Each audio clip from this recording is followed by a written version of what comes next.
Hello my friend, in this video today I'm going to be taking a look at a 4.5, a 6 and an 8-inch set of studio monitors to help you answer the question, what size should you buy?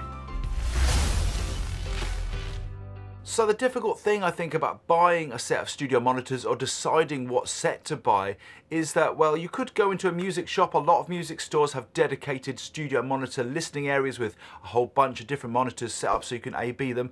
But that's never going to be the same as listening to those monitors in your listening environment in your home studio. You can check out YouTube reviews and comparisons too, but it doesn't translate quite as well as other products across the video platform for the same reasons as it doesn't when you go and check them out and listen in a shop. So what I'm going to do in this video today is take a listen to a mix I know really well on a set of 4.5, 6 and 8-inch studio monitors and relay back to you how that mix is translating in this studio environment. But just before we do that, I want to give you 3 things to think about that's going to make purchasing a set of studio monitors easier for you. And the first thing is budget. If you've got around £100 to spend on a set of studio monitors, then your choices and options are going to be very different than if you've got, say, £500. But please don't go into debt over a set of studio monitors.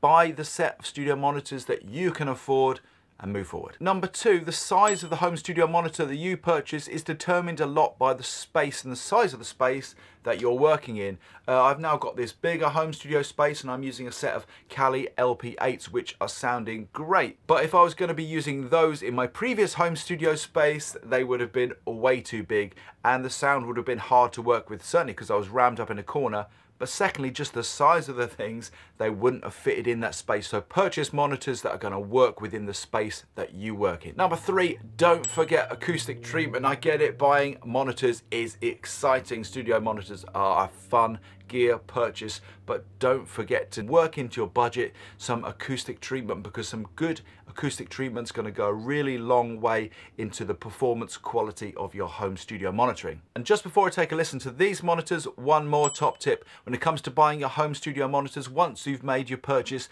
don't look back. You could spend endless hours checking out other things that you could have bought. You've settled on the monitors you've got, get mixing, get making music. If you want to start getting professional results from your home studio, you will need a method. I have a free, tried and tested 7-step guide to take you through each step of the process to help you to get the results that you deserve. Included with that guide is the ultimate cheat sheet featuring 21 of the best home studio mix hacks and a mini guide on how to unlock the power of the channel strip. But if you want to get really serious and take your home studio skills to the next level, I have a really important gift for you. 20% off any Real Home Studio course with coupon code YouTube20. The link is in the description box below. Now, the first thing that's jumped out listening on these PreSonus Aeris 4.5s, especially after spending a couple of months with the LP8s, is that the upper mids sound really quite aggressive. I think I'd find that fatiguing pretty quickly when working on them, certainly compared to the 8-inch drivers I'm used to. When it comes down to the bass and the low end, it's there at a snip. Bear in mind, the smaller the driver, the less bass that you're going to get when monitoring.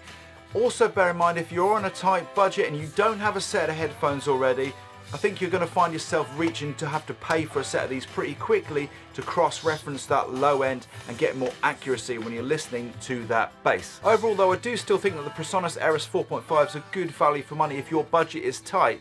I'd certainly recommend getting these over the smaller 3.5s, which I think are pushing things a bit too far for home studio mixing. Next up, we've got the Cali LP6s straight off the bat. That aggressive, hyped upper mid-range is gone.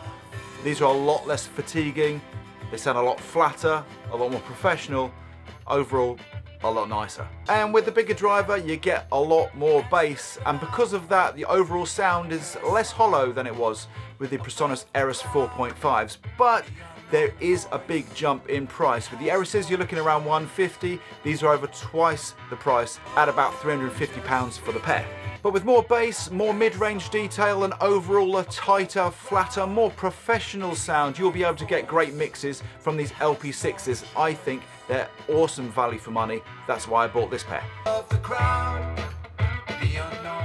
And finally onto the Cali Audio LP8s. Now these are the second wave. The ones we looked at previously were the first wave.